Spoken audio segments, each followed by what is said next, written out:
அரசு அங்கீகாரம் பெற்ற Srinivasa chit fund private limited எங்களிடம் 1 லட்சம் ரூபாய் முதல் 1 கோடி ரூபாய் வரை சீட்டு உள்ளது. இடம் தருமபுரி, கோவை, சென்னை. திரு புகழேந்தி அவர்கள் இணைந்திருக்கார். திரு புகழேந்தி, ஓபிஎஸோடு இருந்தவங்களாம் அடுத்தடுத்து விலகி சென்று விட்டார்கள். இப்போ நம்ம ஐயப்பன் இருக்காரு, திரு வெல்லமண்டி நடராஜன் இருக்காரு. முடிவெடுக்க முடியாம தடுமாறுகிறாரா ஓபிஎஸ்?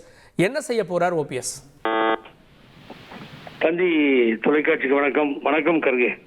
அதாவது கொஞ்ச நேரத்துக்கு நண்பர் பேசுறதை கேட்ட தலைவர் அம்மா அவர்களுக்கு பின்னாலே ஓபிஎஸ் என்கிறார். அதெல்லாம் ஏத்துக்கிட்டு தானே கூட இருந்தோம். நீங்க சொன்னது 2 பேர் தானே சொன்னீங்க கருகே. மொத்த கூடாரமே காலி போச்சு, யாருமே இல்லையே. அண்ணன் பண்ருட்டியார் இல்ல, நான் இல்ல, ஜேசிடி பிரபாகர் இல்ல, அவர் ஊரை சார்ந்த கிருஷ்ணன் முன்னாள் அமைச்சர் இல்ல, சொல்லிக்கிட்டே போலாம். அது சொல்லி இப்ப எங்க போய் முடியும் தெரியாது. ஆகவே நீங்க சொன்னதான் கரெக்ட். நிலை தடுமாறிய ஒரு அரசியல் சூழ்நிலையில் தான் ஆல்மோஸ்ட் முடிஞ்சிருச்சுன்னு சொல்லலாம். இனிமேல் அங்கே ஒன்றும் இல்லை. அவர் உண்மையை மறைக்கிறார். நேற்று குன்னம் ராமச்சந்திரன் அவர்கள், நான் பேசியதை பாராட்டுகிறேன், வரவேற்கிறேன்.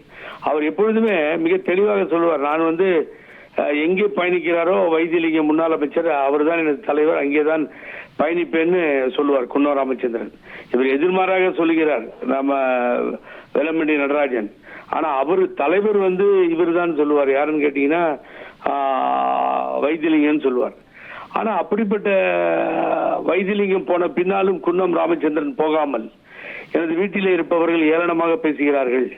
இந்த கொடியையும் கட்சியை விட்டு போக முடியவில்லை என்று சொன்ன வார்த்தையை நான் வரவேற்கிறேன், மதிக்கிறேன். அதில் எந்த மாற்று கருத்தும் எனக்கு இல்லை.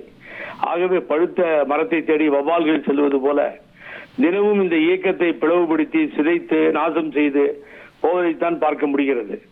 ஆகவே இங்க ஓபிஎஸ் எந்த முடிவு எடுக்க மாட்டாருங்க. அவர் நான் ஓப்பனா சொல்றேன் கர்கேக்கு, யார் என்ன நினைச்சாலும் சரி, அண்ணன் ஓபிஎஸ்ஐ பொறுத்தவரை அவர் எப்படியாவது சுத்தி அந்த பிஜேபியில தான் பாரதிய ஜனதா கட்சி என்டிஏ கூட்டணியில் இருக்கணும்னு விரும்புறாரு. அதனாலதான் அவருடைய சன்னு நேத்தி போய் பீஸ் கோயில சந்தித்தார். இது எல்லாரும் பார்த்தோம் நம்ம.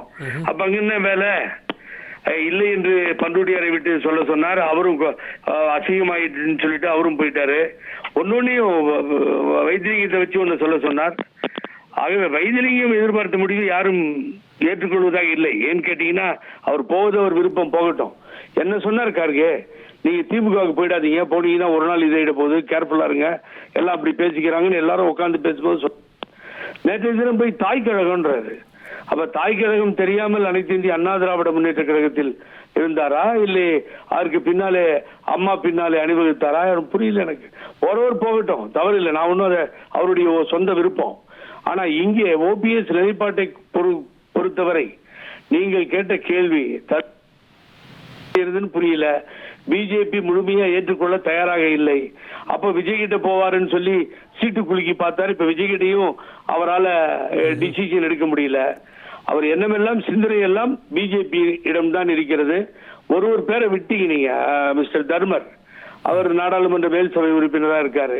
இப்படி இந்த 2-3 பேர் 4-5 பேர் இருக்காங்க. ஆகவே இப்படிப்பட்ட சூழ்நிலை தான் அவருக்கு ஏற்பட்டிருக்கிறது.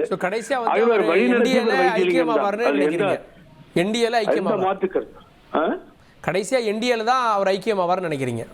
என்டிஏல ஐக்கியமாவார். ஒன்னையும் வைத்தியலிங்கம் சொல்றதுதான் கேட்டு முடிவெடுத்தாரு கருகே. சந்தோஷம் ஒரு பிஏ இருப்பாரு. நான் ஏதாவது ஒண்ணு சொன்னா மண்டலம் அமைக்கணும்னா உடனே போன போட்டு சந்தேஷ் வைத்தியலிங்கத்தில் கேட்கறோம்னு பண்ருட்டியார் என்ன ஆலோசகர் சொன்னா கூட அவர் சொன்னதுதான் கேட்பார். அரசு அங்கீகாரம் பெற்ற Srinivasa chit fund private limited எங்களிடம் 1 லட்சம் ரூபாய் முதல் 1 கோடி ரூபாய் வரை சீட்டு உள்ளது. இடம் தருமபுரி, கோவை, சென்னை.